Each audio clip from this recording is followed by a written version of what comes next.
మెంతం కూర, పచ్చిమిర్చి, ఎల్లిగడ్డ అండ్ చింతపండు. తగినంత ఆయిల్.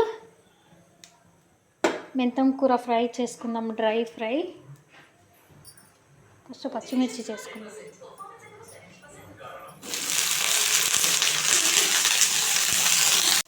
ఇట్లా మంచిగా బ్రౌన్ కలర్ వచ్చే వరకు ఫ్రై చేసుకోండి. దీంట్లోనే నేను ఎల్లిగడ్డ కూడా వేసిన. ఇక ఓకే, ఫ్రై అయినాయి. మిరపకాయలు పక్కకు తీసి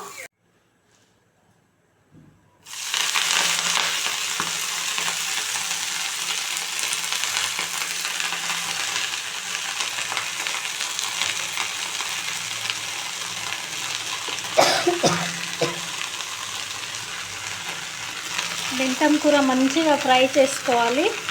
ఇక మంచిగా దగ్గర అయ్యే వరకు ఫ్రై చేసుకుందాం. మెంతం కూర ఫ్రై అయినాక తీసి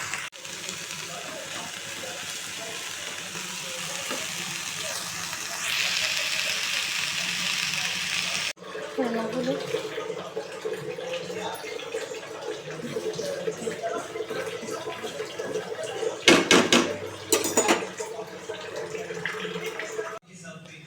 మెంతం కూర ఫ్రై.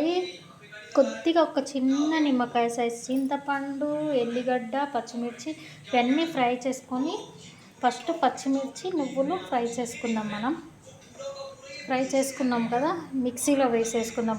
పచ్చ వేయాలి, మరీ మెత్తగా వేయొద్దు, మంచిగా ఉండదు పచ్చడి. రోటి పచ్చడి కాబట్టి రైస్లో అయినా బాగానే ఉంటుంది, రోటికైనా బాగుంటుంది. మెంతం కూర పచ్చడి ట్రై చేయండి ఒకసారి, సూపర్ టేస్ట్ ఉంటుంది. చేదు అనేది ఉండదు. మెంతం కూర అనే వరకు చేదు అనుకుంటారు, చేదు ఉండదు. చింతపండు ఇంత సరిపోతుంది. అండ్ వచ్చేసి నేను ఇక్కడ నువ్వులు వేస్తున్నా. నువ్వులు ఒక 2-3 చెంచాలు నువ్వులు సరిపోతాయి.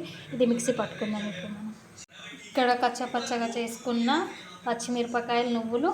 ఇప్పుడు మెంతం కూర వేసుకుంటున్నా. ఉప్పు వేసిన ఫ్రెండ్స్, ఉప్పు వేయండి, స్కిప్ చేసిన నేను. మెంతం కూడా ఎక్కువ పేస్ట్ చేయొద్దు, కచ్చపచ్చగానే దంచుకోవాలి. ఓకేనా. పోపు గింజలు, కొద్దిగా మినపప్పు, జీలకర్ర, ఆవాలు, కొద్దిగా ఎల్లిగడ్డ, ఎండుమిర్చి. ఫస్ట్ మనం ఎండుమిర్చి వేసుకుందాం తాలింపుకి.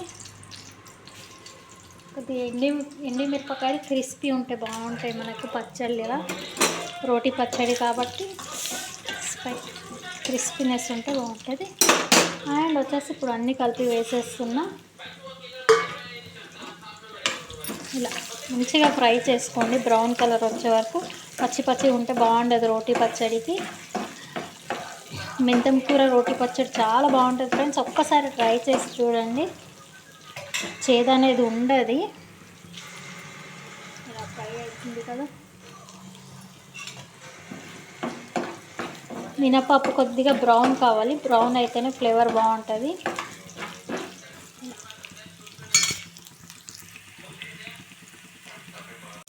ఇక్కడ బ్రౌన్ అయింది. నేను ఒక ఉల్లిగడ్డ తీసుకుంటున్నాను. ఉల్లిగడ్డ ఓన్లీ ఇలా వేయంగానే కలపండి లైట్గా, సరిపోతుంది. ఇంకా ఎక్కువ బ్రౌన్ చేయొద్దు, క్రిస్పీనెస్ పోతుంది ఉల్లిగడ్డ. చిటికెడ పసుపు వేస్తున్నా.